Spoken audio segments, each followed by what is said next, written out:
Tô animadíssimo para começar uma turma novíssima, com foco no TJ Minas. Então, vou começar explicando para vocês aqui a lógica da banca, beleza?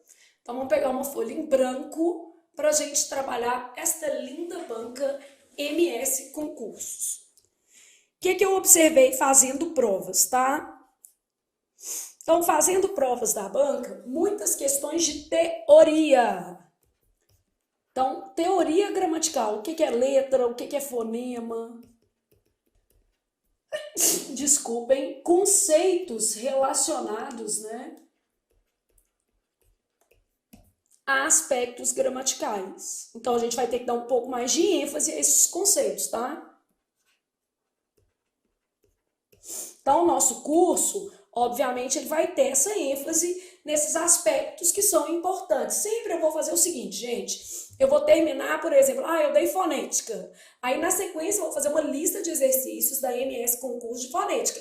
A menos que naquele assunto especificamente eu não tenha achado questões da banca em número suficiente. Igual eu falei, em algumas matérias, né, a gente tem um pouquinho mais de dificuldade de achar questões dessa banca. Mas, no geral, dá para achar. Por exemplo, de fonética, eu tenho toneladas. Ortografia, muitas, então nenhum problema. E essa banca faz muitos concursos de prefeitura, tá? Então, muitas questões de teoria gramatical, conceitos relacionados a aspectos gramaticais, muitas questões de fonética para identificação de encontros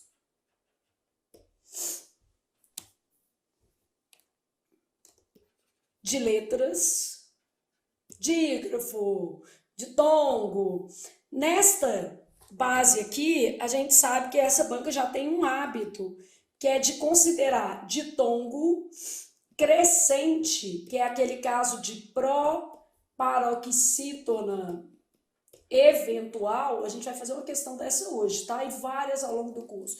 De considerar ditongo crescente, que é aquele caso de proparoxítona eventual, como caso de hiato. É o que a banca MS Concurso tem feito, tá? Então, fazendo várias questões da banca, a gente já consegue ter essa noção aqui. Então, muitas questões de fonética, muitas questões de morfologia. Nas questões de morfologia, a gente tem um amplo grau de variação, né? Por exemplo, se você pega uma banca tipo a FCC, você tem ali notadamente questões mais frequentes de verbo e de pronome, e os assuntos que são cobrados de verbo e de pronome também são mais ou menos os mesmos. No caso da MS Concurso, não. Você tem questão ali, por exemplo, que a banca cobrou flexão de grau.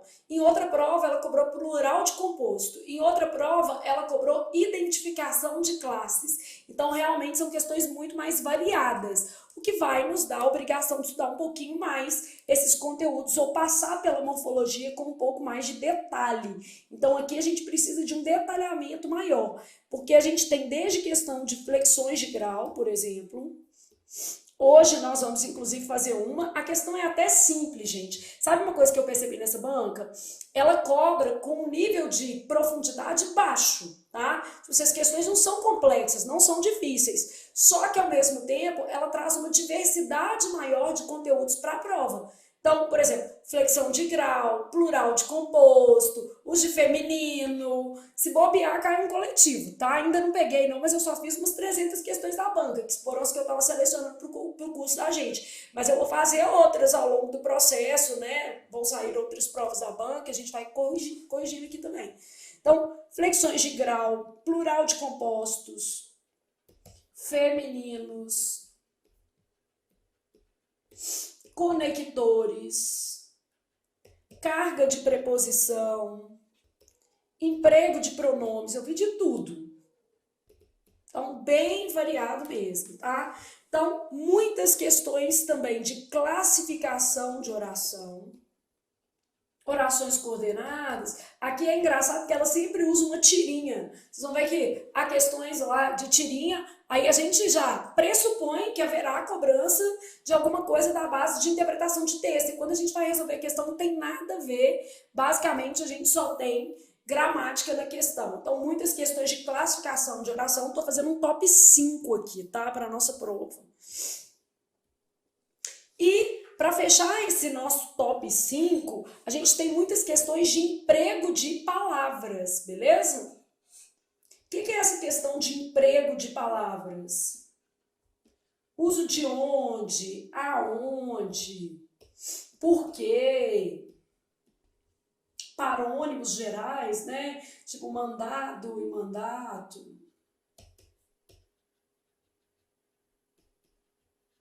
Em breve você estará cumprindo, né, mandatos lá no TJ, entregando seus mandatos. Então, basicamente isso aqui.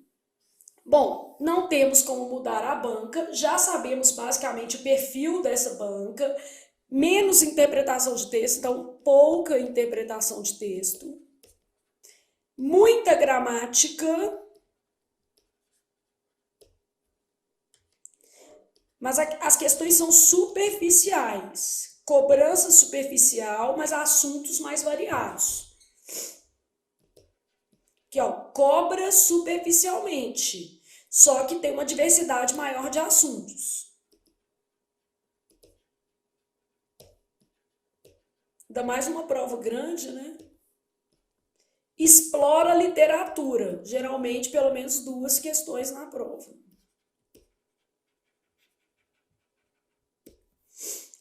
Estilos de época. Então, geralmente, isso acontece na nossa prova. Ah, Flávia, mas eu tenho outros conteúdos, tipo figuras de linguagem? Sim.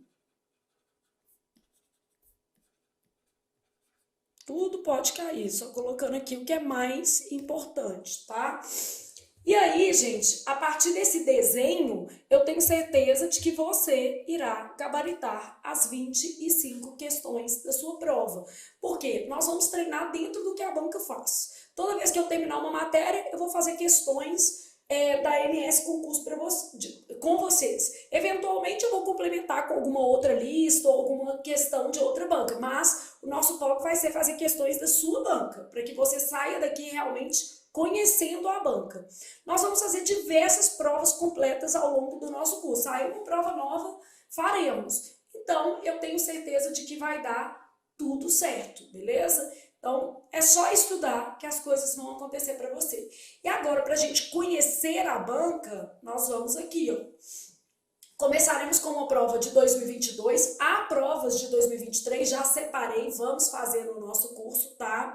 E aí peguei essa prova, que é para um cargo de nível superior, beleza? Mas não vi grande diferença entre as provas de nível médio e de nível superior desta banca, porque em alguns contextos há uma diferenciação, a depender da banca. No caso da sua banca, não percebi diferença, então quer dizer, a gente pode fazer questões tanto de nível médio quanto de nível superior, o seu concurso é de nível médio, mas nada há que desabone as questões de nível superior aí, que a gente fará ao longo do nosso curso, beleza? Então, olha o que a gente tem. Leia o texto para responder as próximas 2 questões. Como os campos? Gente, questão de interpretação de texto, vamos começar fazendo um acordo aqui. Às vezes, ela não é perfeita, ela não é maravilhosa. E não adianta, porque mesmo a questão sendo imperfeita, às vezes a banca vai, né, manter a sua palavra e não vai anular a questão por nada. Então, coloca na sua cabeça, gente. Você está procurando sempre a melhor resposta, caso esteja pedindo a correta, ou a pior resposta, caso esteja pedindo a errada. Vou começar com uma historinha que é o seguinte. Imagina que você está lá procurando um pretendente, né? E aí na sua prova são 4 alternativas, você vai lá, mirou numa mesa com 4 moços maravilhosos, ou moças, pode escolher o que você quer, mas mirou lá na mesa com 4 pessoas disponíveis, beleza? Aí, olhou para os disponíveis, ok, primeiro, a pessoa vai lá e quer o garçom que está com aliança. Não pode, filho, ele nem está sentado na mesa, ele não é disponível. Então, não sendo as alternativas da prova, já começa por aí, é impossível. Tem hora que o brinco quer marcar uma resposta que nem tem na prova. Aí eu falo, gente, não começa a complicar a vida, não. É o que está no eixo das alternativas, mesmo que a prova não esteja tão bem feita. E o nosso segundo ponto é, se eu estou pedindo a correta, eu vou escolher entre as alternativas disponíveis a mais certa.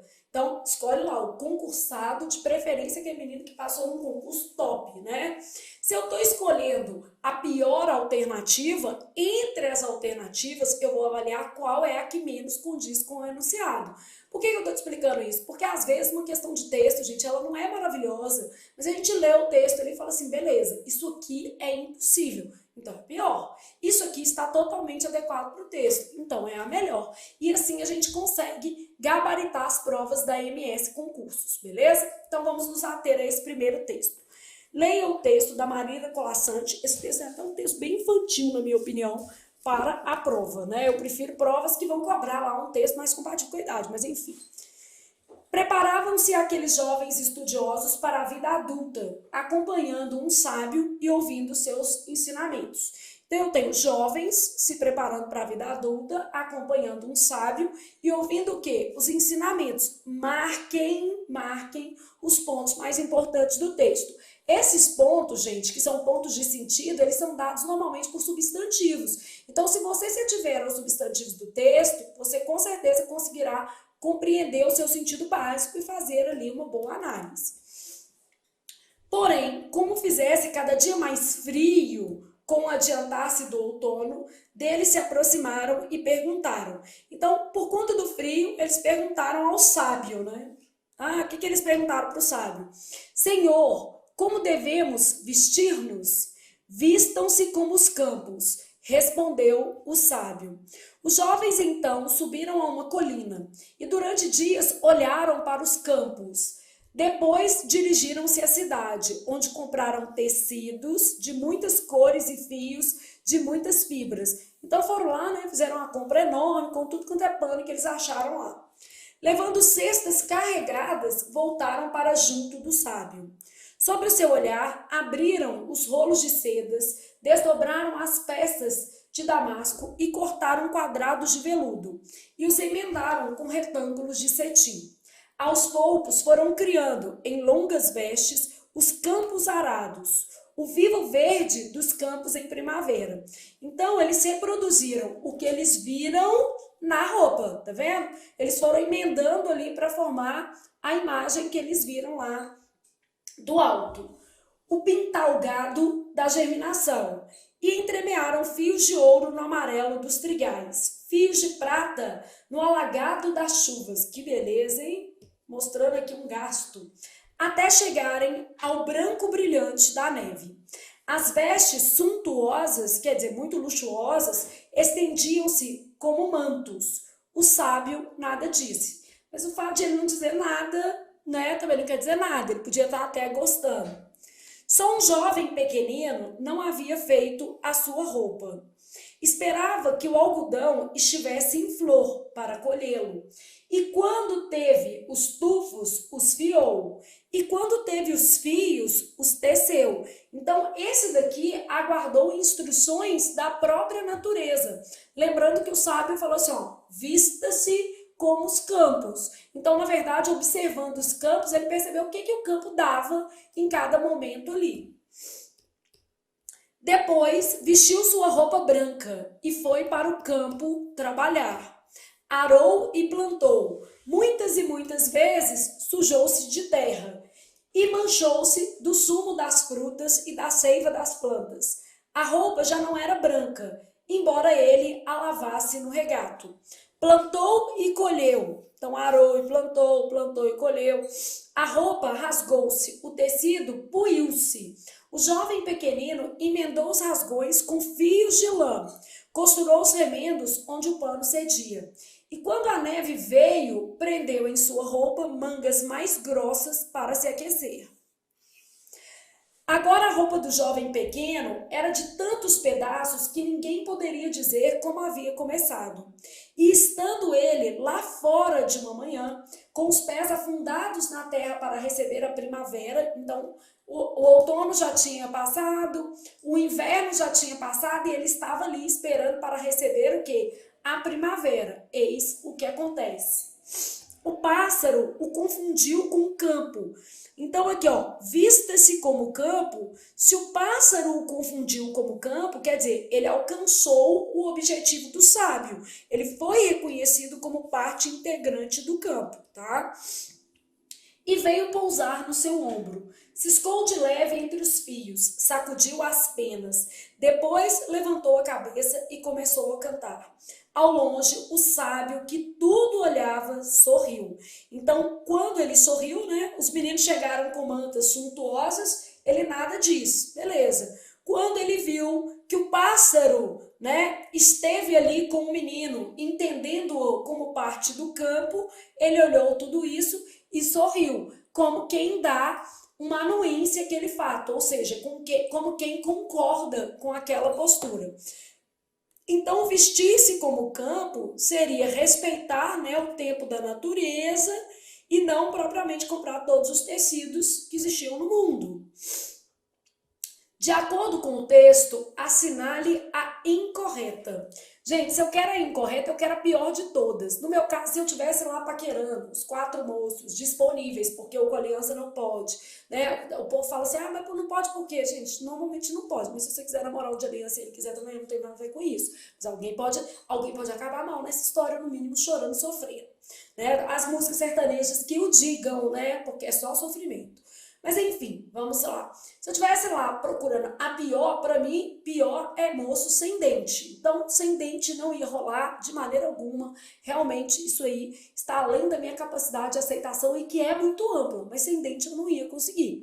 Então, nesse caso, eu estou procurando a pior alternativa. E é isso que eu tenho que validar na minha questão. Ó. A maioria dos jovens interpretou a orientação dos sábios, entendendo que era para representar os campos em seus trajes. Bom, realmente eles entenderam que deveriam interpretar os campos nos trajes, tanto que eles construíram com vários tecidos diferentes imagens nesses trajes, essas imagens reproduzindo o quê? O campo. Então isso aqui é verdadeiro. O jovem pequenino pensou que era para viver como os campos. Ficou ali, né?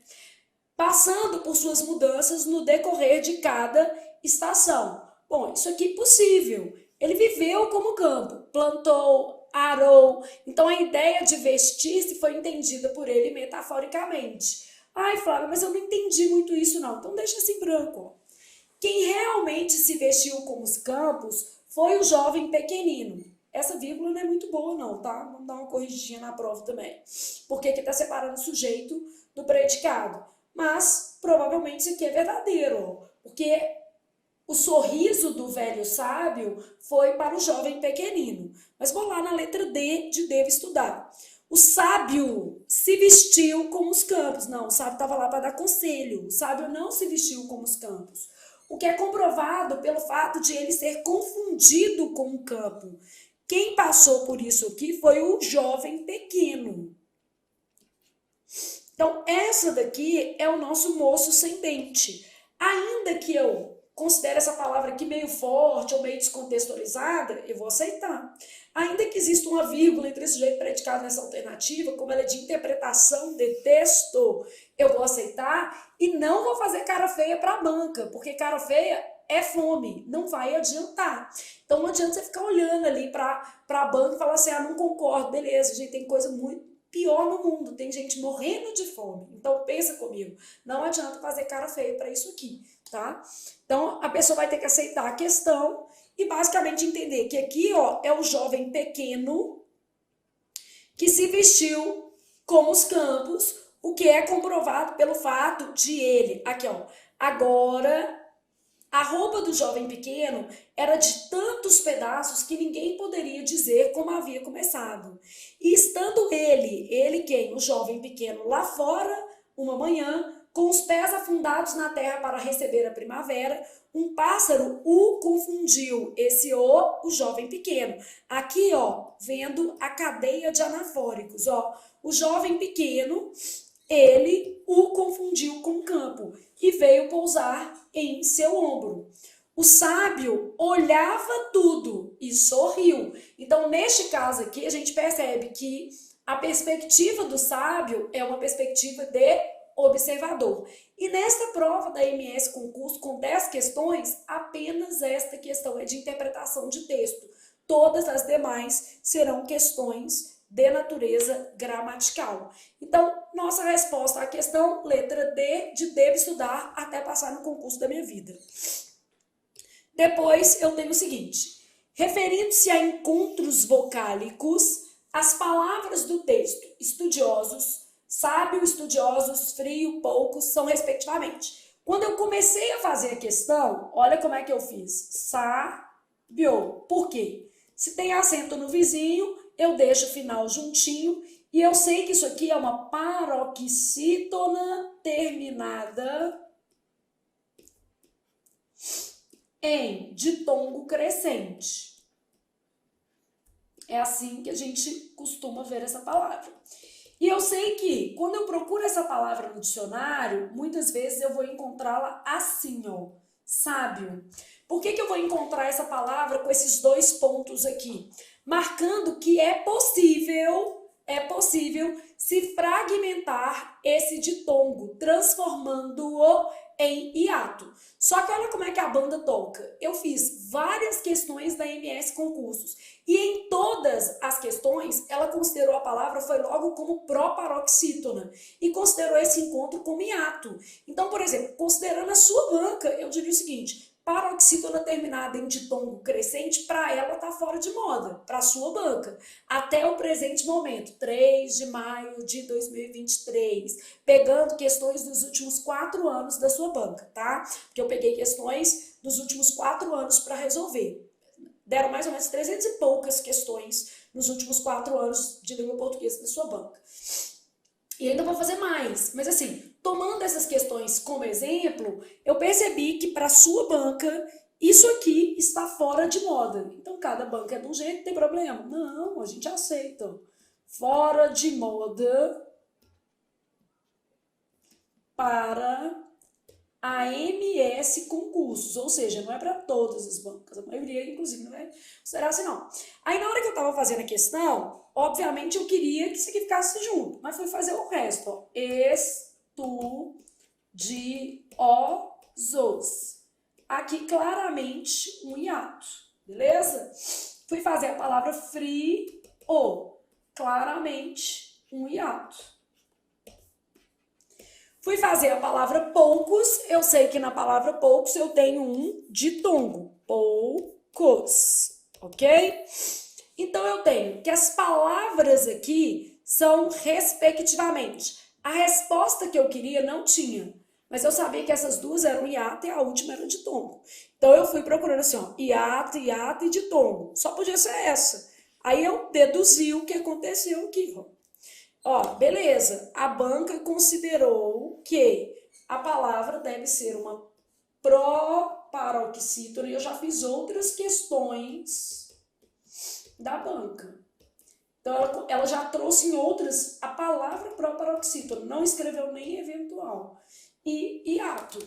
Bom, então eu já sei o seguinte, que para esta banca é comum a gente ter que as proparoxítonas eventuais são tratadas apenas como proparoxítonas e que o seu encontro vocálico é descrito como hiato. Então, nós já estamos no primeiro dia de aula da nossa banca, dando uma dica super preciosa a se considerarem as provas dos últimos 4 anos, porque a banca vai mudar de perfil, né? E aí eu não quero ser feia de falar coisa com vocês que não pode acontecer. Então, beleza. Aqui, ó. A se considerarem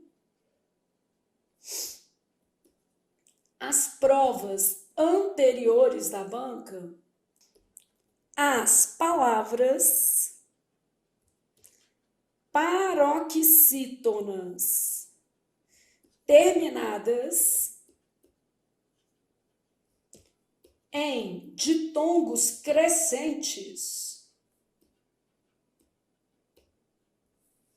são consideradas como proparoxítonas. E aí a banca não usa muito a palavra eventual. Isso acontece, gente, é uma proparoxítona eventual. Então, são consideradas como proparoxítonas E o encontro vocálico é tomado como hiato mesmo. Então, beleza. Eu já sei como é que essa banca vai trabalhar. Ah, Flávia, me dá exemplos. Ela vai trabalhar a palavra silêncio, por exemplo, já vi uma prova que tinha essa palavra, e ela vai considerar que a palavra silêncio é uma proparoxítona e que esse encontro aqui é um hiato. Ela vai trabalhar a palavra grêmio, ela vai trabalhar mesma coisa. Ah, ela vai trabalhar a palavra horário dessa forma. Ela vai trabalhar a palavra sábio, que está aqui nessa prova, dessa forma. Então, a se considerarem as provas anteriores, as palavras paroxítonas terminadas em ditongos crescentes são consideradas como proparoxítonas pela banca e o encontro vocálico é tomado como hiato. Pronto, gente, sem sofrimento, a gente está aqui para estudar a realidade da banca. Beleza, outras provas vão escrever proparoxítono eventual, que é o mais correto, ou vão trabalhar esses encontros como ditongos crescentes. Beleza, sua banca não trabalha assim, tá tudo certo, a gente vai sobreviver, né? E na prova também você vai olhar as demais alternativas, que é mais ou menos igual na questão dessa daqui. Eu olhei as outras palavras e a única resposta que dava era a letra C, né? Você não vai errar em desfavor de três palavras, então você vai ter que avaliar o contexto sempre. Então aqui, ó, eu avaliei esses encontros que eu tinha certeza, né? Falei assim, beleza, esse daqui é até igual, ó. Sabia que eram dois hiatos. Esse daqui eu tinha certeza que era um ditongo, esse aqui eu também tinha certeza que era um ditongo crescente, mas eu sabia que isso aqui poderia ser uma proparoxítona eventual. Então eu já tinha uma noção que essa regra poderia ser modificada, que a palavra poderia estar no dicionário dessa maneira aqui. Bom, dito isso, nós vamos para a nossa próxima questão e nós já estamos tipo apaixonados pela MS Concurso. Primeiro, porque a gente sabe que dá para gabaritar. É uma prova gabaritável. Isso é bom, gente. Isso é ponto positivo para você, porque se você estudar, vai dar certo, vai dar bom. Então, é uma prova gabaritável. Segundo, as especificidades que ela traz em determinados conjuntos teóricos são totalmente razoáveis, ou seja, há embasamento para essas especificidades, porque o problema é quando a banca inventa um trem que ninguém nunca ouviu falar. Então não tem isso na sua banca. É uma banca mais superficial e com algumas pequenas especificidades que o seu curso vai dar conta delas com o pé nas costas. Pode ficar tranquilo. Então, depois a gente tem o seguinte. Temos uma tirinha, e aí você já sabe que a sua banca adora colocar tirinha. Só que toda vez que ela bota uma tirinha, ela quer que você classifique a oração, ou olha o acento, ou seja, não interpreta a tirinha. Bom, olhei a tira. Mesmo com a liberação, aqui não tem verbo, né? Isso aqui é uma expressão adverbial concessiva, né? Um adjunto adverbial concessivo. Vou continuar usando máscara. Vou continuar usando, isso é uma locução verbal, com 3 verbos, ó. Locução verbal, essa locução toda equivale a usarei, ó. Mesmo com a liberação, usarei máscara. Vou continuar usando, quer dizer, usarei máscara. Beleza? Atualmente, isso aqui é uma vírgula, o desenho é meio borrado, mas é uma vírgula. Atualmente tem muita hipocrisia no ar. Bom, atualmente ele fez outra oração. Essas orações estão separadas por vírgulas.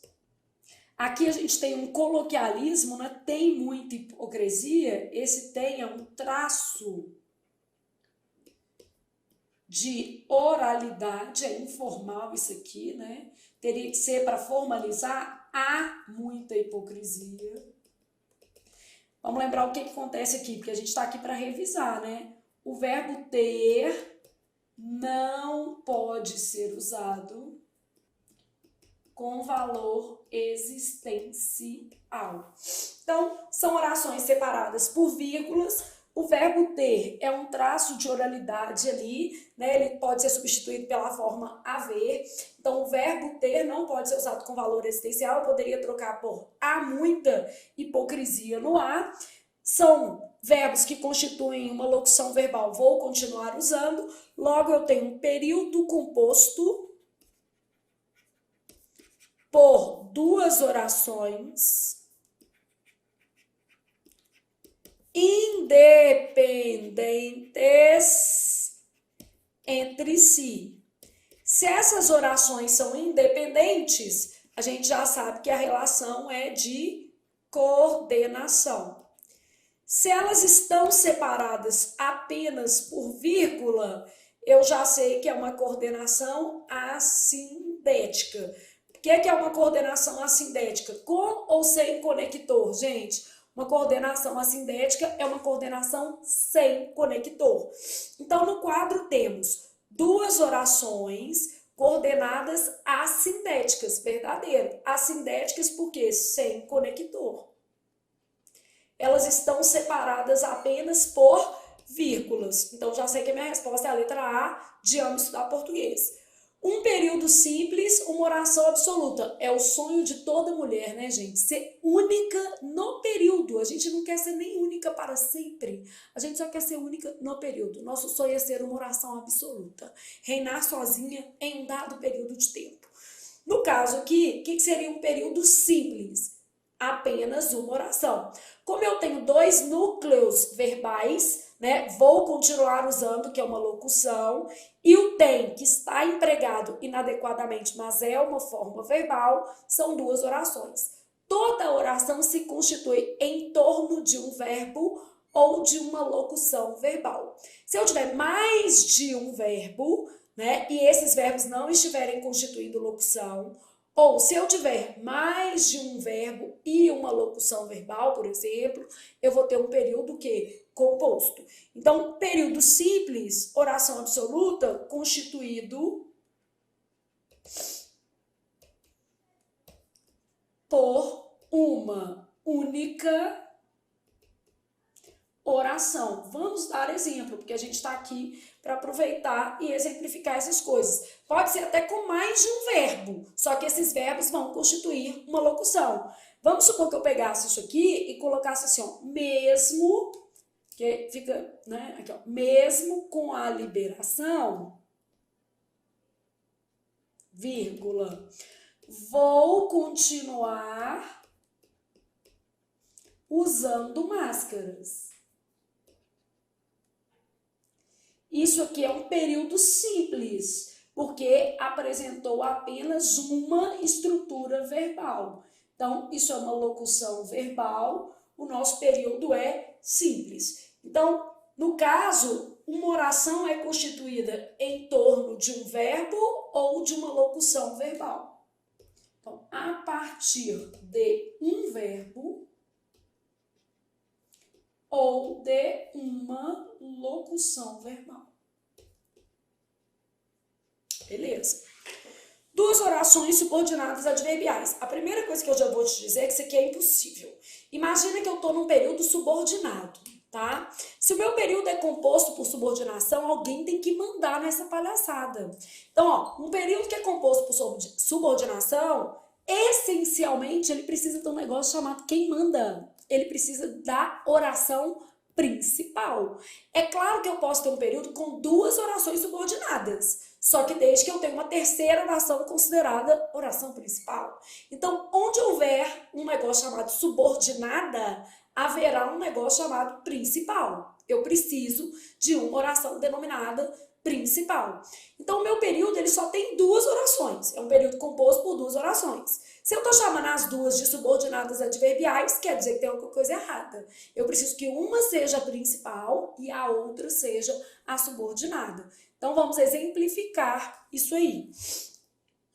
Vamos primeiro colocar uma observação assim, ó. Nas relações de subordinação, então, nas relações de subordinação, sempre haverá uma oração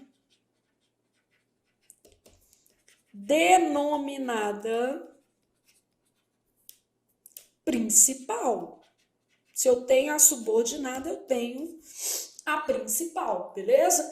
Então, duas orações subordinadas adverbiais, eu tenho que fazer um período com no mínimo 3 orações. Eu tenho que fazer assim, ó, Vamos supor que eu tivesse assim, ó. Mesmo que, eu coloquei um que, ó. Mesmo que haja um verbo, a liberação das máscaras. Mesmo que haja liberação das máscaras, eu as usarei quando eu quiser. Beleza. Olha o que eu tenho aqui, ó, na minha estrutura. Mesmo que haja um verbo aqui, a liberação das máscaras, isso aqui é uma oração subordinada, adverbial concessiva. Eu as usarei, no meu caso aqui é o que eu estou chamando de oração o quê? Principal, é a que não apresenta conector. Quando eu quiser, eu coloquei uma outra ao verbo dela, cada uma com seu verbo, oração subordinada adverbial, nesse caso, uma oração adverbial temporal. Então, mesmo que haja liberação das máscaras, eu as usarei quando eu, o que, gente? Bem entender. Para eu ter duas subordinadas, eu preciso ter uma principal. Ah, Flávia, mas não tem que ser uma principal para cada subordinada? Não, não foi isso que a gente falou. A gente falou assim, que quando houver uma oração subordinada, uma relação de subordinação, haverá uma principal. Eu posso ter uma para cada? Posso, mas eu posso ter uma principal para um monte de subordinada? Também pode. Eu sou uma mãe, no caso, na minha casa, a principal, mãe de 3 filhos, 3 subordinados. Mas se eu tivesse um filho só, eu seria a principal e o meu filho único seria o meu subordinado. Mas graças a Deus eu tenho mais subordinados aqui para acolher as minhas demandas, 3 subordinados. Porque nessa relação familiar existe hierarquia, com certeza. Eu mando e os meninos obedecem. Por quê? Porque é assim. Deus fez a mãe para mandar e os meninos para obedecer. Quando eu acho que precisa, eu explico. Ah, isso, por isso, por isso. Quando eu acho que já passou da conta, Tatá, por exemplo, que é o menor, quando eu acho que ele começa a perguntar demais, eu falo, Tatá, acabou, é a hierarquia que manda, tá? Acabou, não vai, pronto, ou vai, pronto. Senão fica 2 horas rendendo o assunto, né?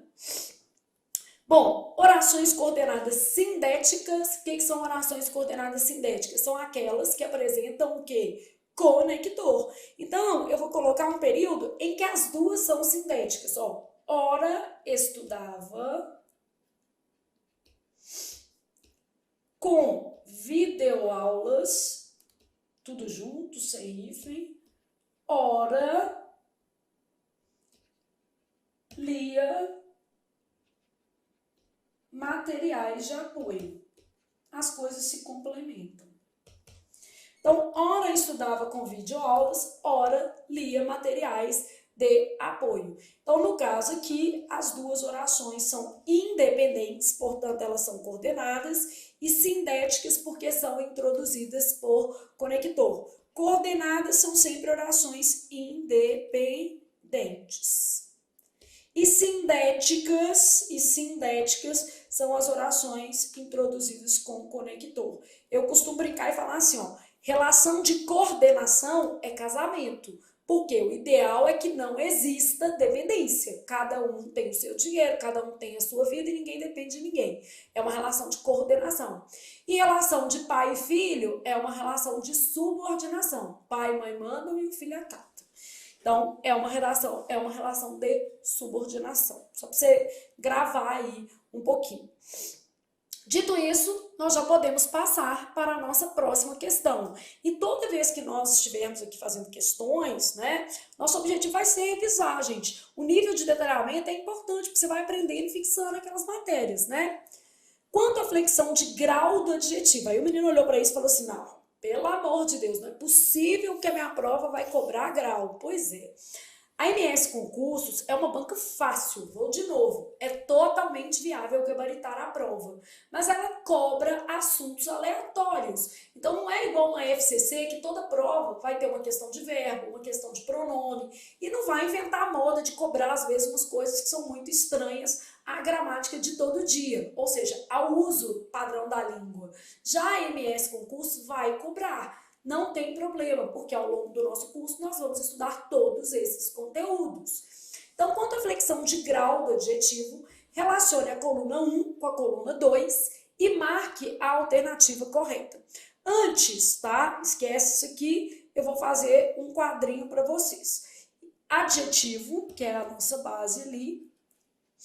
Adjetivo, eu tenho comparativo. Comparativo pode ser de igualdade. Vou colocar primeiro de superioridade, tá? De superioridade. E aqui eu vou até colocar um asterisco, porque se fosse uma banca mais difícil, ó, eu ia trazer uma observação bem legal que tem nessa lógica de superioridade. De superioridade, de igualdade ou de inferioridade. Toda vez que for superioridade, a gente vai ter a lógica de mais, um adjetivo qualquer, que ou do que. Esse do que tá aparecendo aqui antes do que é facultativo. Então, ele é mais bonito do que o irmão ou ele é mais bonito que o irmão. Esse asterisco, ele aparece aqui porque em algumas situações a gente tem formas sintéticas. Maior, menor, pior e melhor. Essas formas são de superioridade. Esse é um ponto que a banca poderia ter cobrado, que não é tão fácil. Porque quando eu coloco lá, por exemplo, assim, ela é menor do que eu, né? Minha irmã é menor do que eu. Mentira, mas enfim. Minha irmã é menor do que eu. Quando eu coloco menor, a gente já pensa assim, inferioridade. Só que menor quer dizer mais pequeno. Então, isso é um comparativo de superioridade. Essas formas sintéticas, maior, menor, pior e melhor, são formas de superioridade. Especialmente o menor e o pior, vocês têm que ficar muito atentos, porque a gente tende a achar por conta do sentido que é o que, gente? Inferioridade. Então, se eu falar que ela é menor que eu, isso quer dizer que ela me supera quando o concurso for quem é menor, beleza?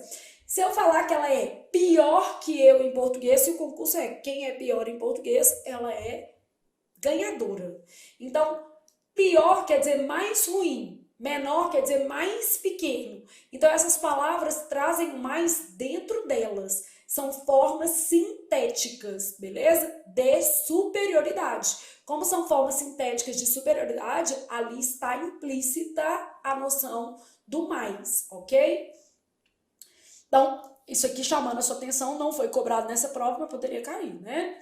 Bom, comparativo de igualdade. O que eu vou ter? Tão, tal, qual, igual a, como, igual a. Então, aqui eu tenho conectores que trazem a ideia de igualdade. E aqui sempre vai aparecer menos. Quer ver uma coisa que você pode anotar que de repente vai facilitar a sua vida? Toda vez que for inferioridade, o menos estará escrito. O mais, ele pode não vir escrito, só que o menos não tem essa prerrogativa. Porque as formas sintéticas são formas de superioridade. Então, esse menos que você está vendo aqui, ó, ele vai vir escrito eterno e amém. Então, para ser inferioridade, precisa ter menos escrito. Então, precisa ter menos escrito em caso de inferioridade. É o tanto de coisa que a gente aprende fazendo uma pequena prova. E aí, eu venho aqui para baixo e vou trabalhar superlativo. O superlativo, ele tem uma noção de intensidade. Existem dois tipos de superlativo. Superlativo absoluto, que não depende de ninguém. Esse superlativo absoluto, ele se divide em analítico e sintético. O sintético usa sufixos ou prefixos. E o analítico, ele usa palavras que vão indicar tamanho. Então, muito, por exemplo, um advérbio, né? Então, o analítico, deixa eu colocar assim para ficar melhor. Ele vai ter o advérbio mais o adjetivo. Tipo, casa muito bonita, muito bela. belíssima, beleza? Então, um intensificador vai ter um advérbio, são duas palavras. E no sintético, a gente vai ter acréscimo de afixo, prefixo, sufixo, normalmente isso aqui, ó, íssimo, ílimo, érrimo. Então, no sintético, acréscimo de afixos. O que são afixos? Prefixos e sufixos. Bom, e eu também tenho um superlativo relativo de inferioridade. Inferioridade vai aparecer o menos, e de superioridade, que vai aparecer o mais. Então, aqui vai ter o menos e aqui vai ter o mais. Bom, então eu já sei como é que é a flexão de grau do adjetivo. É esse esquema. Agora, fazer a questão é mais tranquilo, porque eu já conheço a matéria. Então, estou lá observando. Aquele aluno é mais adjetivo, desatento, mais, desculpem, o intensificador, o adjetivo que eu estou precisando e a comparação, ó, que ou do que. Então, olha o que eu tenho. Grau comparativo. Ah, por que eu sei que é comparativo? Por causa desse elemento. Grau comparativo de superioridade. Então, 1 é grau comparativo de superioridade. Este é um piloto velocíssimo. A gente já sabe que isso aqui vai ser um grau, como intensifica, superlativo, absoluto, porque não tem o mais, a menos, absoluto sintético. Por que ele é sintético? Porque houve uso de sufixo. Então, é um grau superlativo absoluto sintético. Este é um piloto muito veloz. Eu usei um advérbio mais um adjetivo. Quando eu uso um advérbio mais um adjetivo, eu tenho grau superlativo absoluto analítico. Ah, por que apareceu analítico? Porque eu tenho advérbio mais adjetivo. Aquele aluno é menos desatento, menos, ó, é um intensificador de inferioridade, né? Vou colocar elemento de inferioridade. Que no mais a gente pode colocar inferioridade para não confundir. Vou colocar a superioridade aqui. Menos desatento, que é o nosso adjetivo, e isso aqui que é o nosso elemento de comparação.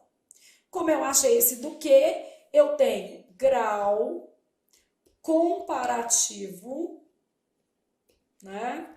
Aí de inferioridade, que o menos está escrito. Grau comparativo de inferioridade. Beleza, agora a gente já consegue fazer. Vou olhar lá o que é o meu A. Grau comparativo de igualdade. Vai ser esse tão quanto aqui, ó. Vai ser o 5. Então, grau comparativo de igualdade. A, 5. Grau comparativo de superioridade. B. Superioridade vai aparecer aqui, ó. 1. Desculpem. Inferioridade vai estar aqui, ó, 4.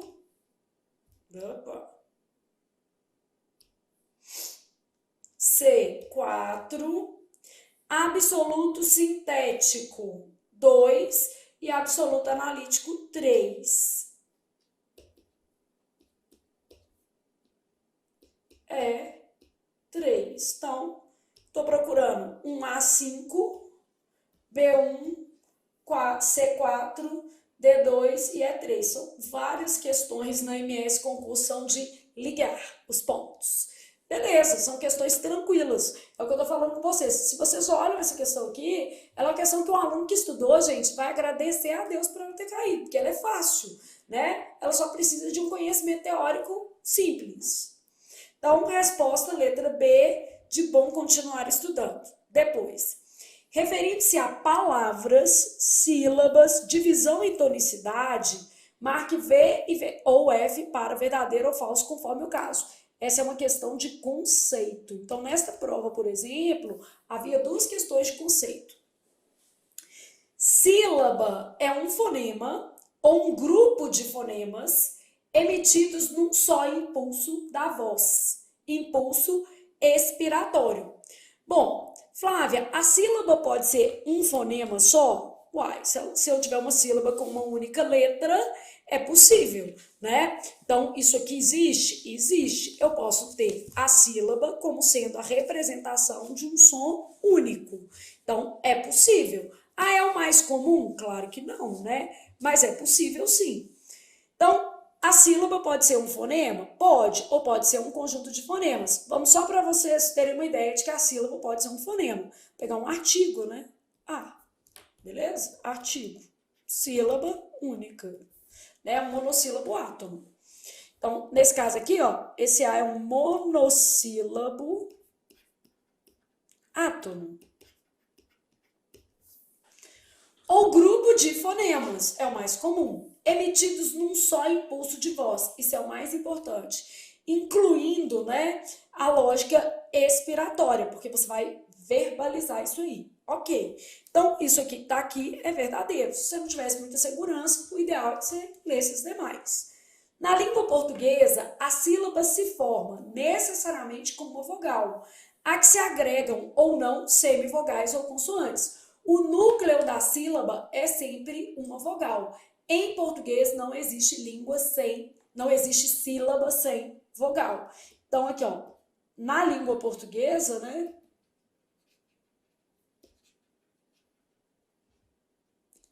Não há sílaba sem vogal. Então, na língua portuguesa, não há sílaba sem vogal, de modo que isso aqui é verdadeiro. A divisão silábica faz-se pela silabação. Então, quando eu penso, a divisão silábica se faz pela silabação. Isto é, pronunciando as palavras por sílabas. Na escrita, separam-se as sílabas por meio de hífen. É verdade. Então, eu estou lá fazendo a divisão de uma palavra. Tungstênio. Tungstênio. Se fosse para qualquer outra banca, eu ia deixar esse final aqui junto, mas só a banca eu vou ter que fazer assim. Tungstênio. A gente já sabe que a sua banca considera isso aqui uma proparoxítona, um hiato. Isso aqui fica tudo junto porque não existe sílaba sem vogal.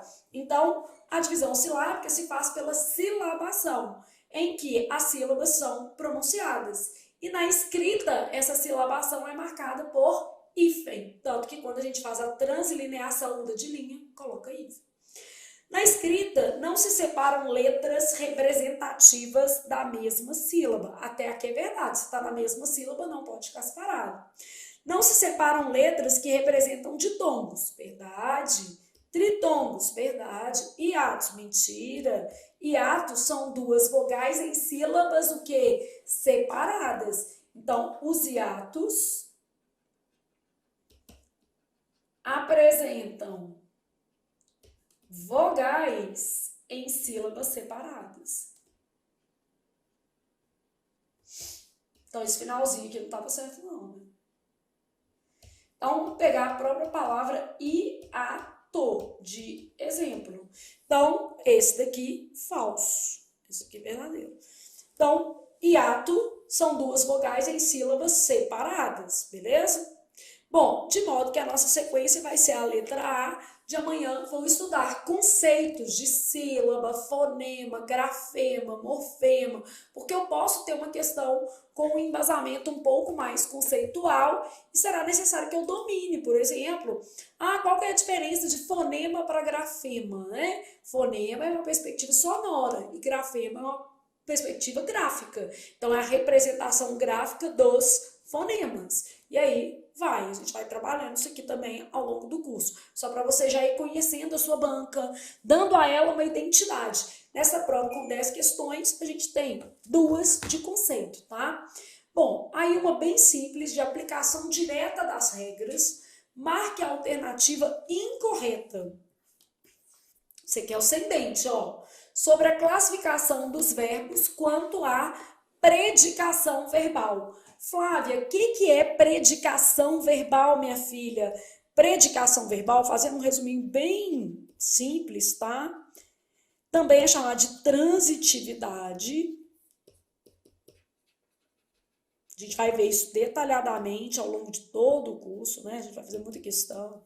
Então, predicação verbal, também chamada de transitividade, tem a ver com as formas de complementação do nosso verbo. Então, eu posso ter um verbo chamado de intransitivo. O que caracteriza um verbo intransitivo? Flávia, eu posso falar que todo verbo intransitivo tem um sentido completo? Isso não é uma boa, não. Por quê? Existem alguns verbos que a gente chama de intransitivos adverbiados. Eles precisam de um adjunto adverbial para completar o sentido. Então, a melhor classificação para a gente falar que um verbo é intransitivo é que ele exprime uma ação, ele não é de ligação, mas ele não apresenta objeto direto e nem apresenta objeto indireto. Então, é a falta desses termos que faz com que um verbo seja intransitivo. Então, aqui, ó, intransitivo. Não apresenta OD, não apresenta OI. Então, é um verbo intransitivo. Verbo transitivo direto apresenta objeto direto. O objeto direto normalmente é um complemento sem preposição, mas não quer dizer sempre. Então, normalmente o complemento direto dispensa preposição, beleza? Então, normalmente o complemento direto dispensa preposição. Ah, em todos os casos? Não, a gente vai trabalhar isso também. Bom, o meu verbo ele pode ser transitivo e indireto. Quando o meu verbo é transitivo e indireto, ele apresenta objeto indireto. O que é o objeto indireto? É um complemento preposicionado. Essa preposição pode estar até implícita, mas o complemento é preposicionado. Então, complemento preposicionado. Aí eu posso colocar assim, preposição explícita ou implícita. Bom, eu posso ter um verbo ó, que apresenta esses dois aqui, ó. Eu posso ter um verbo que vai ser verbo transitivo direto e indireto. Apresenta dois complementos de naturezas distintas, um com e outro que sem preposição. Então, OD mais OI ou, né, OI mais OD, porque a ordem não faz diferença aqui. E eu posso ter um verbo de ligação. O verbo de ligação ele tem alguns requisitos. Existe uma listinha dos verbos que normalmente são de ligação. Então, o verbo de ligação ele não exprime ação.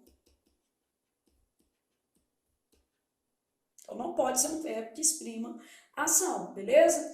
A gente costuma dizer o seguinte, esse verbo tem que estar numa lista, que eu vou já forçar aqui com vocês, e ele vai ter que apresentar um predicativo do sujeito. Flávia, mas tem verbo fora da lista, não tem? Tem, gente, mas a lista é muito segura para você trabalhar para uma prova de concurso público. Então, se você souber esses 10, pode ter certeza de que vai dar certo.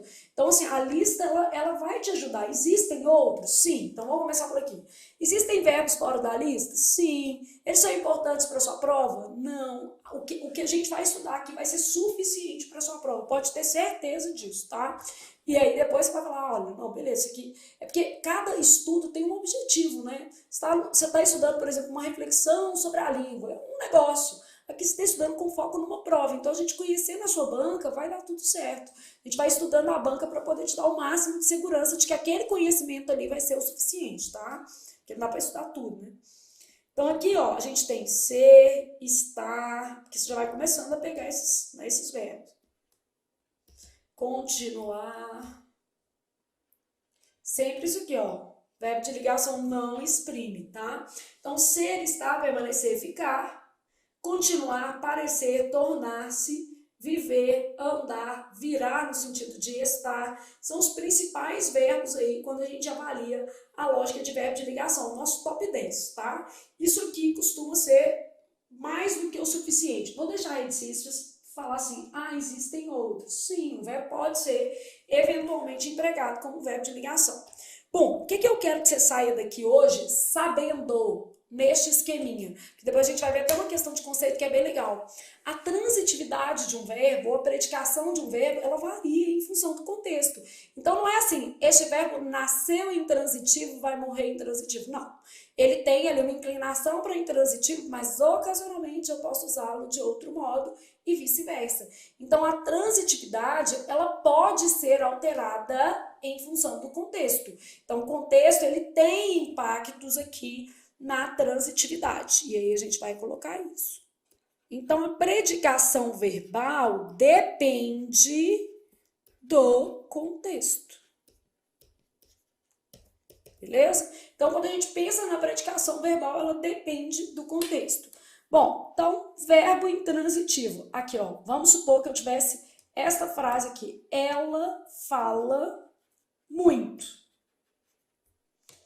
Bom, quando eu tenho ela fala muito, o muito é um intensificador. Isso é um adjunto adverbial. Então, neste caso aqui, ó, verbo intransitivo sujeito. Ela fala muito. Flávia, eu quero o verbo falar como transitivo direto. Ela fala coisas importantes.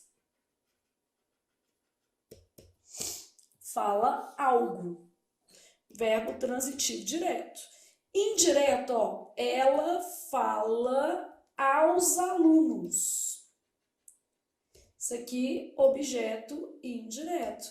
E se eu quisesse fazer os dois, ó, ela fala coisas importantes aos alunos. Então, fala algo a alguém, de modo que eu vou ter um VTDI.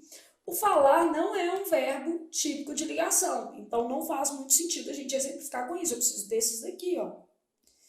Então, eu falo assim, ó, ela continua interessada. Então, ela continua interessada no tema. Vou ter um verbo de ligação, beleza? Aqui fazendo uma análise ainda superficial. Gente, o nosso curso é completíssimo. Vai do básico ao avançado. Eu passo por todos os pontos da matéria detalhadamente. A única diferença, vamos dizer assim, de um curso, por exemplo, tipo o Total, o Gold, é que o enfoque que a gente vai dar aqui no curso é a questões da MS concurso. Então, o Gold, ele tá ali com enfoque com bancas variadas e o Total também. No caso do preparação para o seu concurso especificamente, né? Como a banca é a MS concurso, a gente vai trabalhar questões prioritariamente dessa banca. Tipo assim, 90% das questões serão dessa banca. Eventualmente eu bolo umas listas complementares com outros organizadores, até porque isso é importante. Eu falo que assim, é bom a gente trabalhar entre 80% e 90% da banca e fazer um pouco de questões de outras bancas. Por quê? Se a banca mudar o perfil, né, gente, a gente não fica refém da banca também, porque a banca pode mudar o seu perfil. Mas, para quem está começando agora, é possível compreender todos os conteúdos a partir deste curso? Sim. Nossa próxima aula, por exemplo, será uma aula de fonética. Então, eu vou explicar o que é fonema, aí depois eu vou explicar o que é dígrafo, o que é ditongo, o que é tritongo, ou seja, todos os pontos essenciais aí da teoria. E vamos fazer questões da MS concurso. Se fosse num Total ou num Gold, nós faríamos listas de bancas variadas. Essa é basicamente a diferença, tá? Então, não é necessário ter uma base complementar e nem ter uma base prévia para fazer o curso de teoria, mas correção de provas com foco no MS concurso. Agora, se você está aí do outro lado e vai fazer apenas o curso de correção de provas, porque a gente tem os dois, né? Eu estou pressupondo que você já tenha um domínio teórico. Então, no curso de correção de provas, o objetivo do aluno é reconhecer os pontos né, vamos dizer assim, específicos trabalhados pela banca, é fazer um mapeamento da prova. Então, nesse caso aí, a gente também vai ter esse curso. Você tem as duas opções, tá? Então, eu tenho um curso que é de teoria e questões, e tem um curso que é só de questões. Tem os dois, são dois cursos diferentes, ok? Um é com teoria e exercícios, as duas coisas ao mesmo tempo, e o outro curso é apenas de exercícios. Aí o aluno tem que escolher aquilo que se adapta melhor à realidade dele, tá? Então são dois cursos diferentes. Por quê? Porque tem menino que já estudou a teoria 10 vezes, só tá precisando aí entender um pouco da banca, né? Gustavo, hoje nós estamos gravando uma prova da MS Concursos para conhecer o perfil da banca. Essa prova, ela vai ser colocada nos dois cursos, tá? Mas o curso de questões, ele segue assim o tempo inteiro, só com questões. E o curso de teoria, não. Ele vai ter a matéria e depois uma lista de questões só de fonética. A matéria de ortografia e depois uma lista de questões só de ortografia. Então, o curso de teoria mais correção de provas, eu vou mesclando teoria e questões. E no outro, eu vou fazendo só questões também. Tá? Então, o objetivo do aluno é que tem que ficar claro.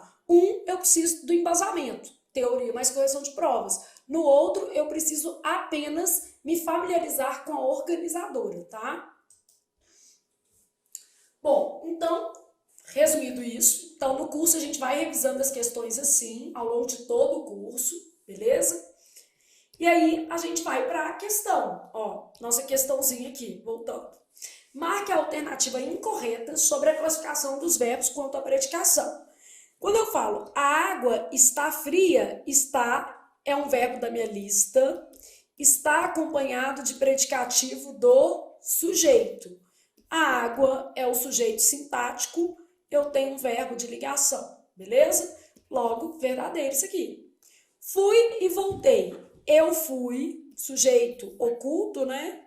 Eu voltei. Isso aqui é um período composto por coordenação, a gente aproveita para estudar essas coisas, porque já vai trabalhando mais coisas. Então, período composto por coordenação. A segunda oração é sindética aditiva, né? Bom, fui, não tem OD, não tem OI.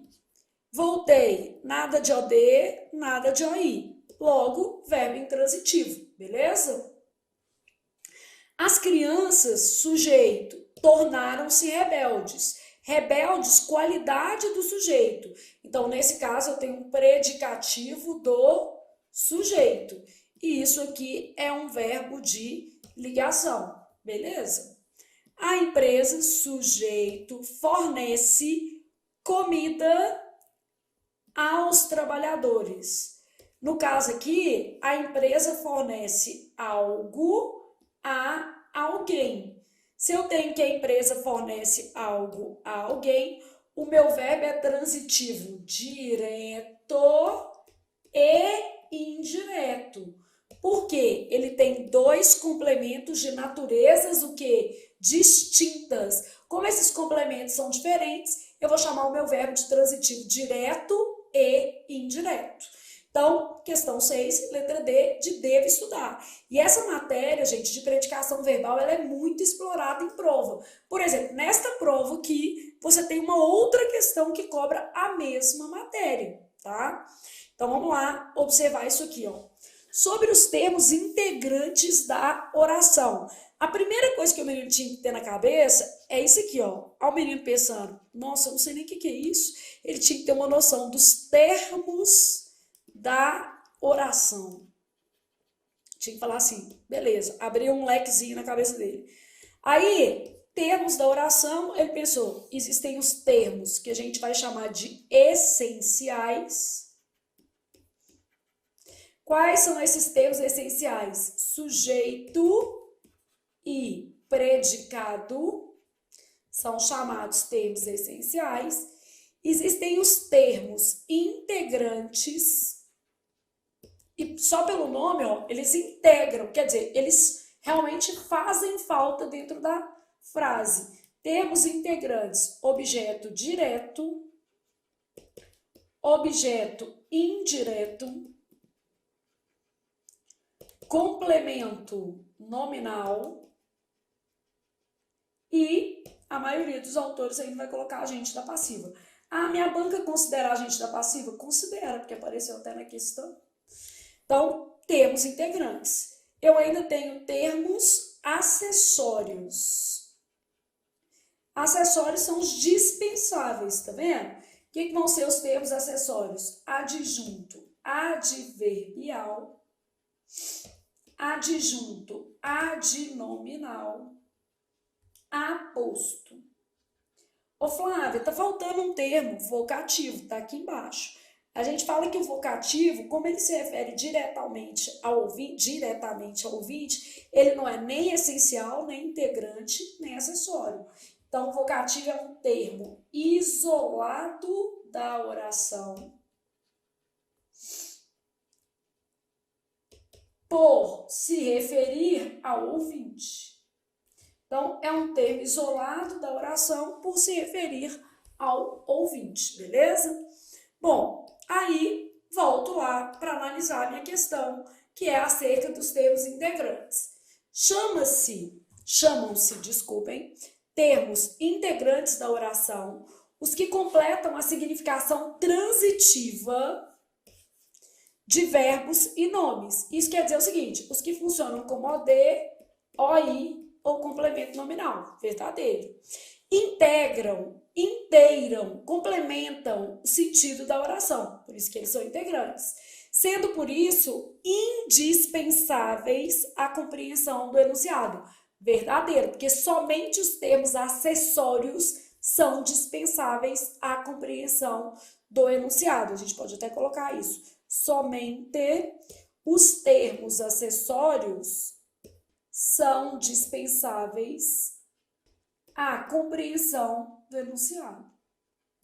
Então, somente os termos acessórios são dispensáveis lá à compreensão do enunciado, beleza? Então, verdadeiro. Os termos integrantes da oração são os seguintes, ó, complementos verbais, OD e OI, complemento nominal e agente da passiva, verdadeiro. Ah, minha banca considera agente da passiva? Sim, aí, ó. Objeto indireto pode ser construído por um substantivo, verdadeiro. A categoria que marca integrante é substantivo. Ou expressão substantiva, ok. Pelos pronomes oblíquos o, a, os e as. Aqui não tá ok, não. Esses pronomes não funcionam como objeto indireto. Esses pronomes funcionam, aí ó, no curso de teoria a gente vê isso detalhadamente, né? Funcionam como objetos diretos. Objeto indireto teria que ser lhe ou o quê? Lhes. Então, eles podem ser representados pelos pronomes oblíquos lhe e lhes, beleza? E por qualquer pronome substantivo, né, que ocupe o lugar do nome. Então, essa daqui é erradíssima. O, a, os e as substituem termos sem preposição. São chamados de pronomes com função objetiva direta, beleza? O objeto direto, olha lá, pode acompanhar verbos de outras categorias, os quais, no caso, são considerados acidentalmente verbos transitivos indiretos. Fez nenhum sentido, né? Ó, o objeto direto vai fazer um verbo se transformar em transitivo indireto? Não. E ele é sempre regido de preposição expressa ou implícita. Tá? Onde é que tá o erro aqui, ó? O objeto indireto, é isso, ó. O objeto indireto pode acompanhar verbos de outras categorias. Verdadeiro. Isso é verdadeiro, tá? Vamos pensar, olha aqui, ó. Vamos pensar. Ficar normalmente é um verbo de ligação. Mas eu posso colocar um objeto indireto nele, ó. Ela ficou com a herança. E aí, nesta frase, o ficar, que é tipicamente de ligação, sujeito, como eu coloquei um objeto indireto nele, aqui ó, ele se transformou verbo transitivo indireto. Aí eu colocando tá aqui. Então, O verbo pode ocasionalmente mudar de transitividade? Pode. Vou pegar um outro, tá? O verbo chegar normalmente é intransitivo. Mas se eu colocar assim, ó, chegar, verbo intransitivo. Ela chegou a uma conclusão. Então, quem chega, chega a. Ela chegou a uma conclusão. Verbo transitivo indireto, porque eu acresci à frase um objeto indireto. E aqui o sujeito. Então, olha como é que eu corrijo esse item. O objeto indireto pode acompanhar verbos de outras categorias. Peguei um de ligação e peguei um intransitivo. Os quais, no caso, serão considerados acidentalmente transitivos indiretos. Aqui, ó. Se eu modifiquei a estrutura da frase, é verdade. Ele quem? O objeto indireto. É sempre regido de preposição expressa ou implícita. Desculpem, errado essa daqui por causa desse pedacinho aqui. Aqui que tá o erro, tá? Só nesse pedacinho. Isso tudo que tá falando pode acontecer, só que ele misturou dois tipos, né? Beleza? Bom, então errada. Aí vou para a próxima, que é bem legal. Há casos em que o objeto direto, isto é, o complemento dos verbos transitivos diretos, vem precedido de preposição. É verdadeiro isso. Existe um negócio que chama objeto direto preposicionado. Só que ele ainda explica no detalhe, ó. Geralmente é a preposição a, verdadeiro também. Isso ocorre principalmente quando o objeto direto é um pronome pessoal oblíquo tônico, porque os pronomes tônicos, eles são obrigatoriamente preposicionados. Amava a mim. Vai ter que ter a preposição, né? Mesmo quem ama, ama alguém. Odiava a ti. Quem odeia, odeia alguém. Odiava a ti. Então, principalmente quando for um pronome pessoal tônico, porque o pronome pessoal tônico exige preposição. Então, isso é verdadeiro. Ou quando o objeto for o pronome relativo quem. Não é verdadeiro de novo. Quando o pronome é o quem, a preposição é obrigatória. Aqui, ó, a mulher, a quem amava, quem ama, ama alguém, ó. O objeto é esse aqui, ó. A quem amava era especial. Não dá para tirar esse A, ó, por causa da eufonia. A mulher, quem amava, era especial. Então, ele citou os dois principais casos. Quais são esses dois principais casos? Quando você tem um pronome pessoal tônico funcionando como objeto indireto, e isso acontece porque os pronomes pessoais tônicos são preposicionados, quer na função direta ou indireta, e no caso aqui, se ele estiver funcionando como direto, vai ter preposição do mesmo jeito. Ou quando eu tiver o pronome quem, e nesse caso também a preposição virá antes do quem. Bom, aí, olhando o que eu tenho aqui, ó, o último é verdadeiro, esse aqui é falso, a gente já sabe que a resposta vai ser essa. Mas vamos lá, verdadeiro, verdadeiro, errado por causa desses pronomes, vamos marcar aqui o pedacinho que está errado. Os pronomes adequados seriam lhe e lhes, e no caso aqui, errado, porque o objeto indireto faz com que o verbo se torne transitivo indireto, beleza? Então, e a última, verdadeira, e até a última é quase que uma revisão dos casos de objeto direto preposicionado, que é isso que acontece mesmo. Então, uma questão extremamente conceitual, coisa que é atípica em outras organizadoras, uma VUNESP, uma FCC, um SEBRASP, normalmente não trabalha dessa forma, mas rapidamente nós vamos pegar a linguagem da sua banca e vai dar tudo certo. Rapidamente a gente vai conseguir trabalhar mostrando esses conceitos. E, gente, pelo que eu percebi, há poucas questões mal formuladas na sua prova, embora a banca seja pequena, porque às vezes verifica muito naquele... É uma banca bem justa, ela só tem conteúdos muito variados, tá? Sua dificuldade está na quantidade de matéria e não no tipo de questão. Relacione as colunas referentes a figuras de linguagem e marque a alternativa correta. Por exemplo, a sua banca cobra as figuras de linguagem bem detalhadas. Tipo assim, uns nomes que ninguém tem o hábito de cobrar, que eu vou ter que complementar umas 10 figuras na minha aula padrão de figuras de linguagem, que geralmente eu abordo 30, para vocês eu vou abordar 40. Por quê? Porque, infelizmente, ela coloca muita figura na prova. Por exemplo, eu nunca trabalhei essa figura aqui, ó, em aula, reticência. Tudo bem, eu sei o que é essa, também provavelmente não erraria a questão por causa disso, mas é uma figura que eu não costumo trabalhar. E a banca vai lá, reticência, tá? Mas não é só essa não, ela coloca umas bem com os nomes mais exóticos, tá? Cinerese. Então, relacione as colunas referentes a figuras de linguagem e marque a alternativa correta. Hipérbole, exagero. Personificação, também chamado de prosopopeia, perdeu o acento com a reforma, né?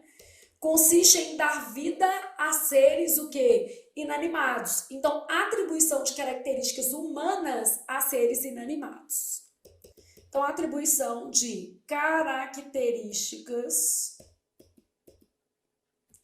humanas a seres inanimados.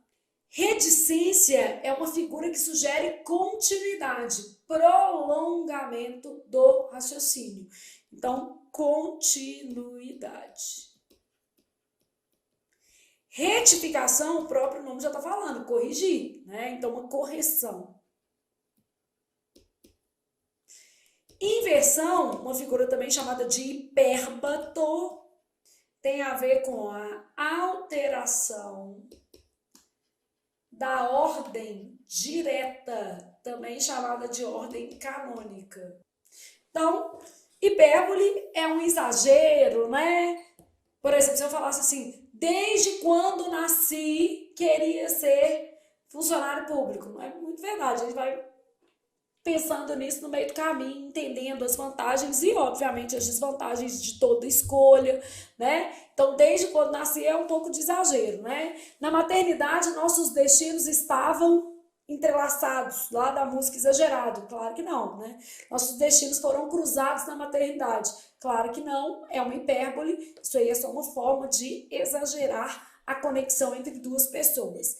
Personificação, a Frida conversa comigo. Frida, minha cachorra, ela conversa, gente. A Frida fala, literalmente. Ela fala de várias formas, mas ela verbaliza todos os sentimentos dela. Se ela tá com raiva, né? Se eu deixar ela sozinha, meia hora ela come uma samambaia. É bem complicado. Reticência, ideia de continuidade. Então, ela pensava em coisas importantes, em coisas relevantes, em coisas muito úteis, e aí eu posso deixar reticências. Ou senão, assim, ó, foram levados ao hospital com vida, mas não reticências, não sobreviveram. Dá para até inferir, né? Lê o livro todo, ou melhor, as páginas indicadas pelo professor. Quando eu falo ou melhor, eu retifiquei, né? Inversão, quando eu troco a ordem da frase. No Brasil, vírgula, existem poucos leitores. Então, existem o nosso verbo, poucos leitores, o nosso sujeito que foi lá para o fim da frase, e no Brasil, o nosso adjunto adverbial tropicalizado, começando o período. Então, aqui algumas figuras de linguagem, as quais foram cobradas aí na questão. Eu tenho lá assim, ó, é a figura pela qual fazemos os seres inanimados ou irracionais agirem e sentirem como pessoas humanas. É um precioso recurso da expressão poética. Por meio dessa figura, também chamada de prosopopeia, empresta-se vida e ação a seres inanimados. Então, a gente já sabe que isso aqui, ó, B1. Baseia-se em alterar a ordem natural dos termos ou orações com o fim de dar-lhes destaque, que é essa ideia do tópico, tá? Então, isso aqui é o E2, que é alterar a ordem direta ou a ordem canônica. Consiste em suspender o pensamento, deixando meio velado. Reticências, 3. Como a palavra diz, consiste em retificar uma informação anterior. Corrigir, retificação. Então, 4. E aqui, 5, então, obviamente. É uma afirmação exagerada, é uma deformação da verdade que visa um efeito expressivo. Por que é uma deformação da verdade? Porque não pode ser verdade. Quando eu falo assim, nossos destinos foram cruzados na maternidade, não existe isso, né? Então, basicamente, a gente tem que pensar que é uma deformação da realidade. Falar 1000 vezes a mesma coisa. Dependendo do caso, a gente até fala, né? Eu falo 1000 vezes pro meu marido lavar vasilha e ele nunca lava. Esse que é o problema. Então, falar 1000 vezes a mesma coisa é um exagero. É uma deformação da realidade. Só que dependendo do caso, é quase verdade, né? Bom, então, beleza, já sabemos o que procuramos. Nós procuramos a seguinte sequência: 5, 1, 3, 4, 2. Então, vamos lá. 5, 1, 3, 4, 2. Uma questão que cobrou figuras de linguagem em nível conceitual. As bancas, de uma maneira geral, preferem te dar uma frase e perguntar qual é a figura, ou associar a frase à figura. Não, aqui o conceito à figura. É mais fácil, tá, gente? É mais fácil. Sobre as expressões aonde e onde, assinale o item em correto ou incorreto. Aonde você vai, aqui é uma coisa que tem a ver com a regência, né, gente? Aqui, ó, eu tenho o seguinte, CVC ir. Isso aqui já usando um mnemônico para vocês. O que é esse CVC ir? Chegar, voltar,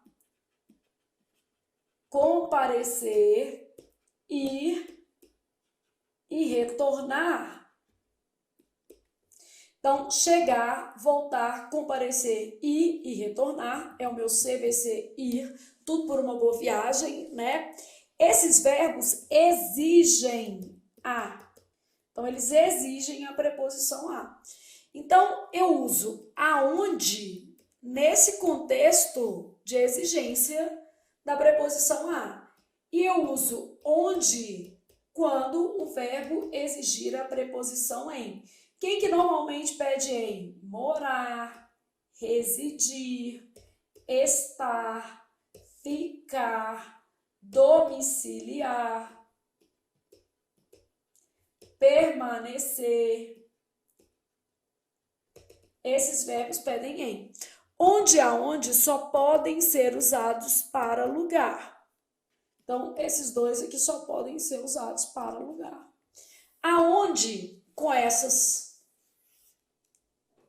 possibilidades, e onde com essas daqui.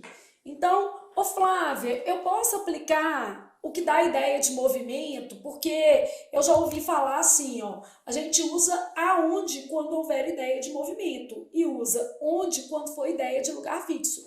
Gente, isso é verdade. Quem falou isso falou uma coisa que é super correta. Geralmente, eu opto por uma informação que é mais fácil de você conferir na prova, porque o sentido, às vezes, você confunde ali e erra. Essa ideia do lugar fixo, da mobilidade, pode, talvez, a depender da análise do aluno, ser mais subjetiva. Mas a informação tá certa. O professor que falou isso está corretíssimo, tá?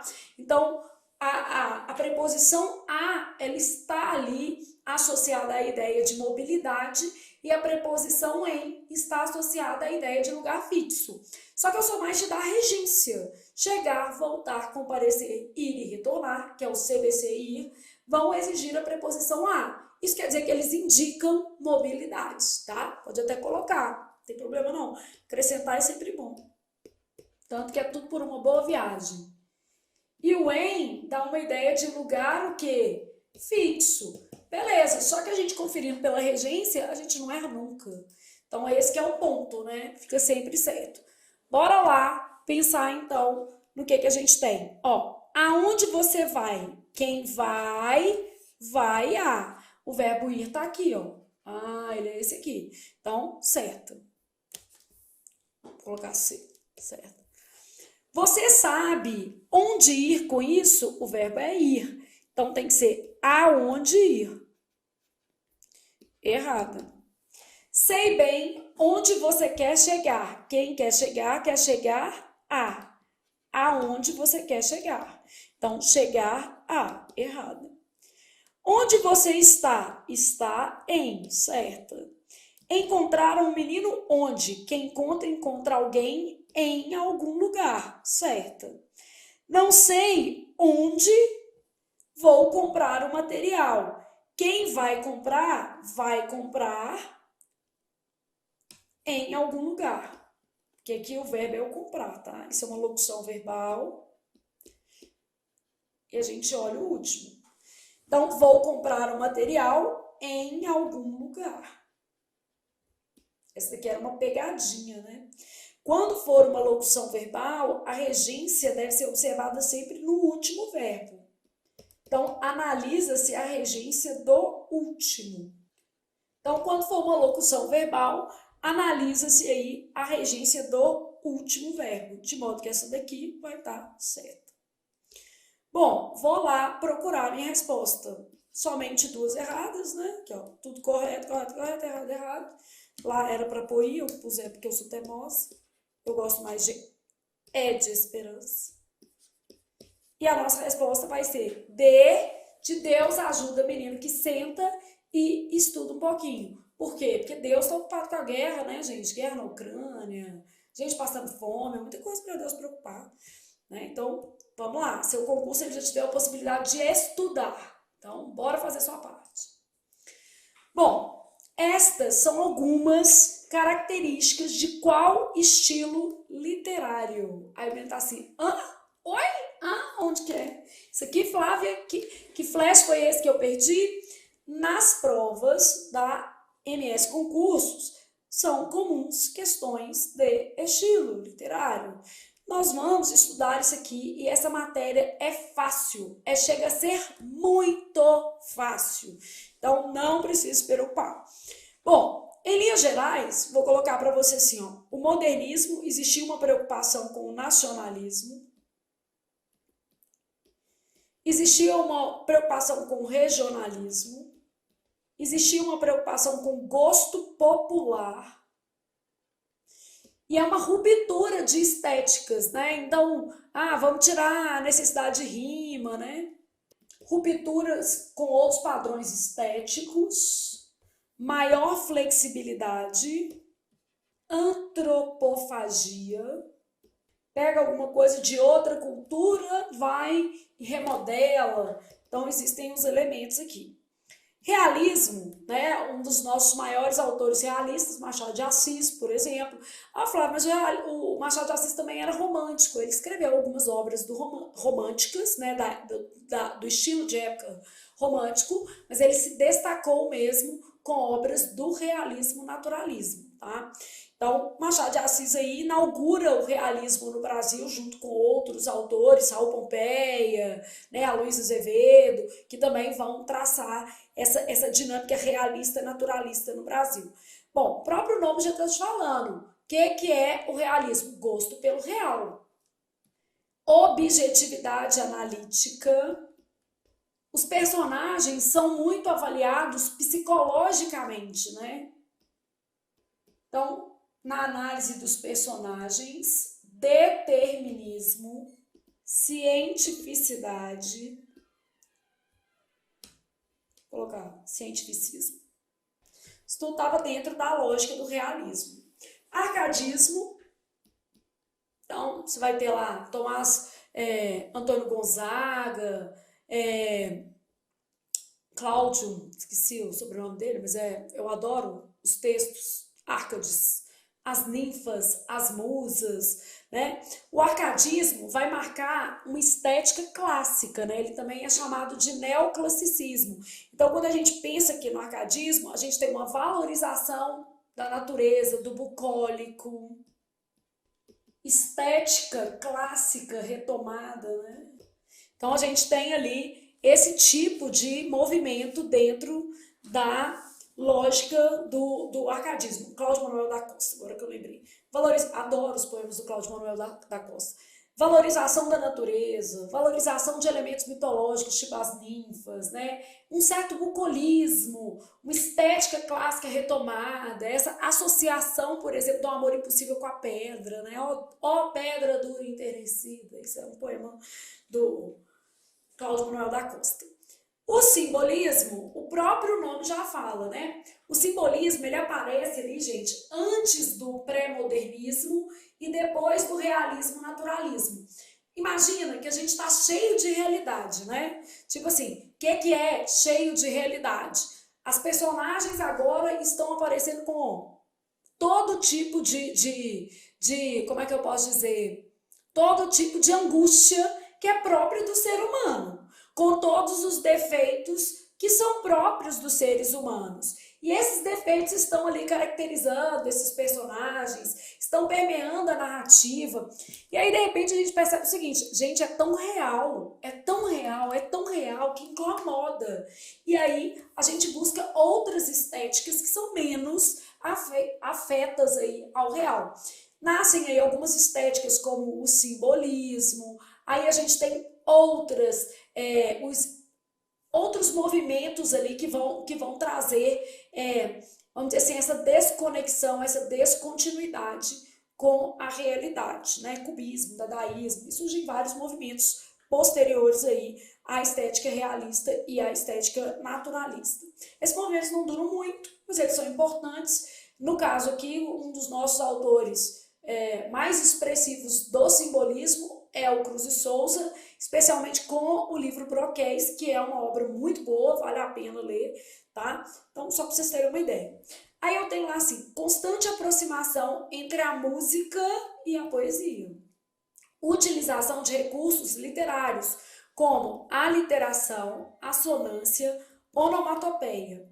Oposição ao racionalismo, materialismo, cientificismo, porque esse movimento ele surge logo depois dessa estética aqui, ó.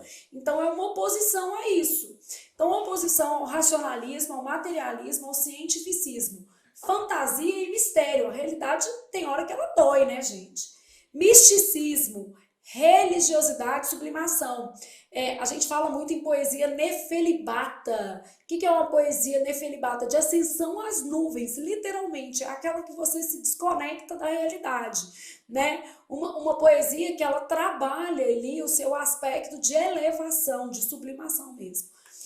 Ampla valorização da espiritualidade humana. Mas não é a mesma coisa de uma poesia que valoriza Deus no sentido de um Deus único. Aqui a gente tem a lógica de todo o misticismo trabalhado dentro do texto.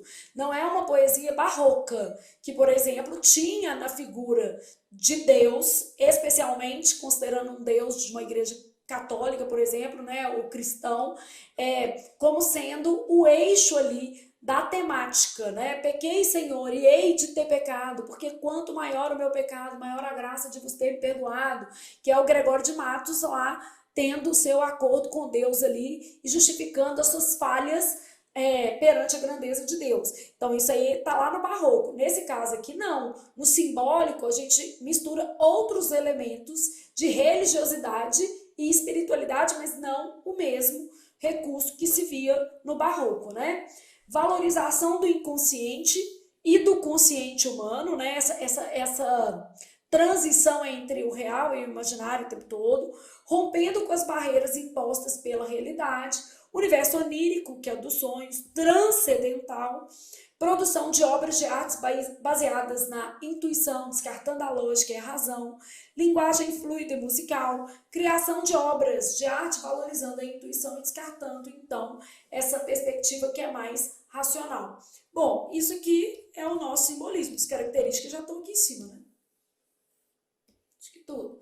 Gente, teoria de literatura é gostoso e ainda tem uma outra coisa, é fácil. Então, para a prova, pode ter certeza, não dá para você confundir um estilo com outro, é muito diferente, né? Ah, Flávia, mas, por exemplo, regionalismo tem no romantismo e no modernismo também. Só que o regionalismo do romantismo pega uma Índia e faz uma Índia maravilhosa, sem defeito e quase que assim, como é que eu posso dizer, elevada à última potência, rica.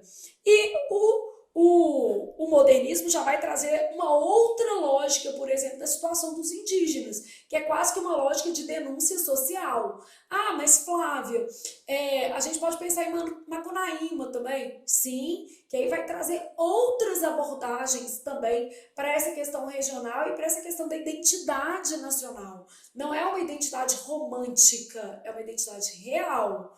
Ah, mas então é igual ao realismo? Não, não é igual ao realismo.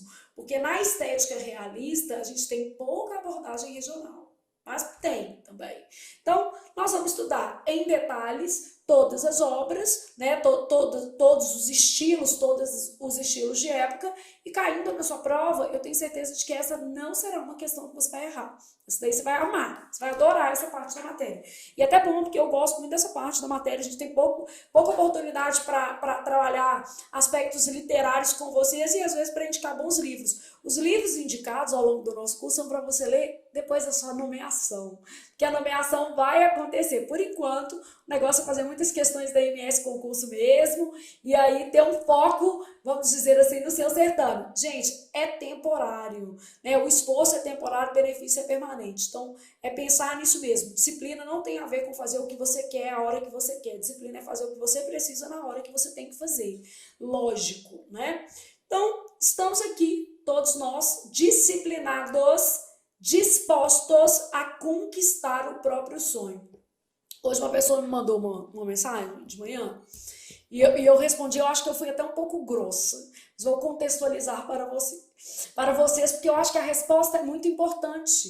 Né? A pessoa me mandou uma mensagem assim, eu fiz uma coisa que eu queria muito e tal, aí a pessoa me mandou uns parabéns, falou assim, parabéns, desejo que você conquiste cada vez mais coisas. Aí eu respondi para a pessoa assim, porque é uma pessoa que às vezes ela não conquista as coisas e tá sempre ali com aquele ar de, a vida não me ajuda, nada acontece para mim. Aí eu falei, não vou responder hoje. E essa resposta vale para você. Eu escrevi para ela assim, a realização pessoal não é a realização de um sonho, é a realização de um projeto.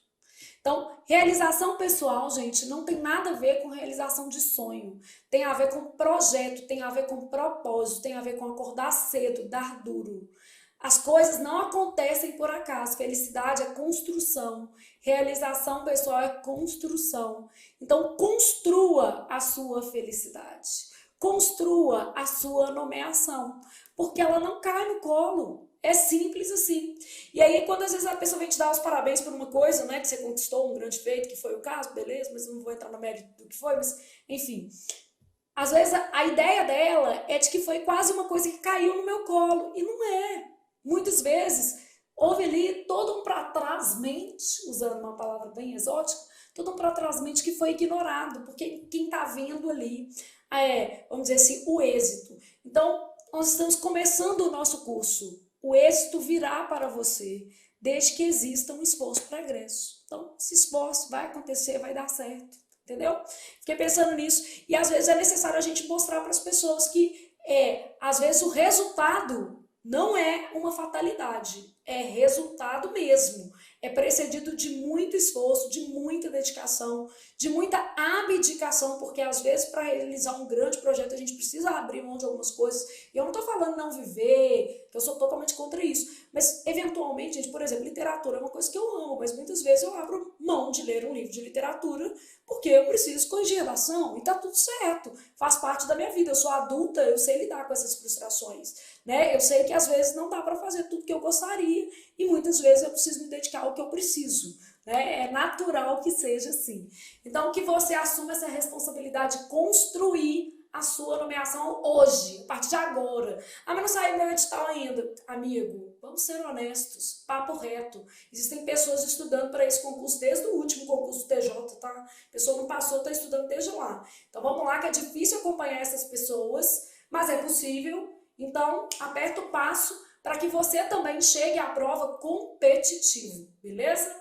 Beijão, voltamos, vamos gravando ao longo, né, dos próximos dias as aulas do TJ, colocando aí para vocês com foco na MS Concursos e muito provavelmente para a sua banca eu vou voltar ao vivo terça-feira. Sempre que eu puder eu vou tentar manter o ao vivo na terça. Eu vou falar, mas hoje é quarta. É porque essa semana, segunda, foi feriado, mas a gente prefere manter na terça. Tá joia?